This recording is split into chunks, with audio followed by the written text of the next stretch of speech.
इमाम फखरुद्दीन राजी रहमतुल्लाह ताला ने एक बड़ी प्यारी हदीस लिखी है। कहते हैं नबी पाक सल्लल्लाहु अलैहि वसल्लम के पास एक शख्स आया, उसने कहा या रसूलल्लाह मैंने कलमा पढ़ना है पर 4 चीजें हैं जो मुझसे छूटती नहीं और आप उनको हराम कहते हैं, तो हुजूर आप हुक्म करें क्या करूं? फरमाया चल तू बोल वो क्या है? कहने लगा जी मैं शराब का भी आदी हूं। माज़अल्लाह, बोलिए अस्तगफिरुल्लाह, सारे बोलिए मैं शराब का आदी हूं, मुझसे छूटती नहीं। और फिर कहने लगे मैं चोरी का भी आदी हूं, जाती नहीं। और तीसरी बात ये कि मैं माज़अल्लाह सुम्मा माज़अल्लाह जिना का भी आदी हूं। और चौथी मेरे अंदर बीमारियां कि मैं झूठ बहुत बोलता हूं। ये आदतें छूटती नहीं, मैं इनके होते हुए कलमा कैसे पढ़ूं? आपके दीन में ये शदीद बुरी चीजें और मुझसे छूटती नहीं, तो क्या हुक्म है?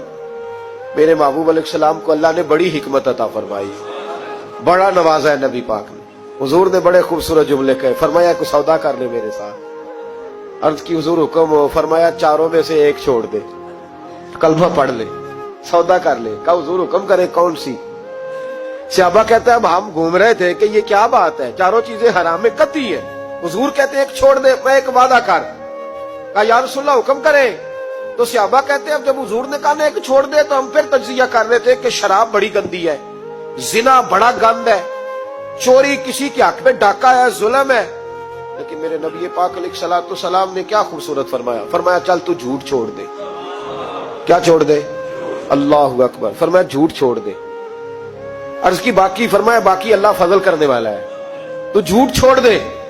अब लोग कहते हैं कि हम हैरान थे कि इतनी गंदी चीजें, शराब भी, जिना भी, चोरी भी, और हुजूर ने सिर्फ झूठ छुड़वाया है। वो सरदार कहता है मैं घर गया, शराब की बोतल पे हाथ डालने लगा। दिल में ख्याल आया शराब पी के सहाबा के मजमे में जाऊंगा, तो अगर किसी सहाबी ने पूछा कि तूने शराब पी है, झूठ बोलूंगा तो नबी पाक के वादे का क्या बनेगा, और सच बोलूंगा तो उस महफिल नूर में बैठूंगा कैसे शराब पी के? कहते 2-3 दफा हाथ बढ़ाया पर मजा नहीं आया, मैंने पटखी दीवार के साथ बोतल, मैंने कहा ये तो गई, ये नहीं पीऊंगा आज के बाद।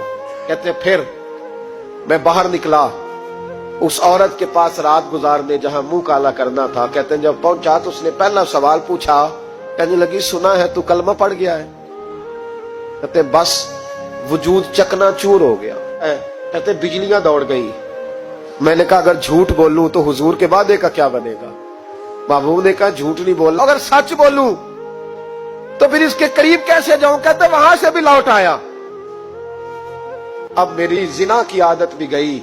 अगली शाम हुई तो सामने माल पड़ा था एक आदमी का, वो आदमी का फलता उस पे हाथ डालने लगा, तो दिल में ख्याल आया ये सवेरे तफ्तीश भी करेगा, अगर पूछता पूछता मुझ तक आ गया कि तूने तो नहीं चोरी की, तो झूठ तो मैं बोल ही नहीं सकता, हुजूर से वादा किया है, और सच बोलूंगा तो मेरी आबरू क्या बचेगी। कहते शाम एक दिन में गया, अगले दिन की शाम हुई तो सिर्फ सच की आदत अपनाई, मेरा जिना भी गया, मेरी चोरी भी गई, मेरी शराब कबाब भी गए। कहते तीसरे जाके दरवाजा रसूल पे बैठा, सहाबा बाकी अपना काम करते रहे, मैं सिर्फ मुस्तफा का चेहरा तकता रहा, मैं बस चेहरा तकता रहा। देर हो गई तो एक सहाबी कहने लगे क्या देख रहे हो? तो मैंने कहा इस रसूल का कमाल देख रहा हूं, इस महबूब का कमाल देख रहा हूं। एक झूठ छुड़वाया है तो रब करीम ने मुझे सारे तकवे अता फरमा दिए।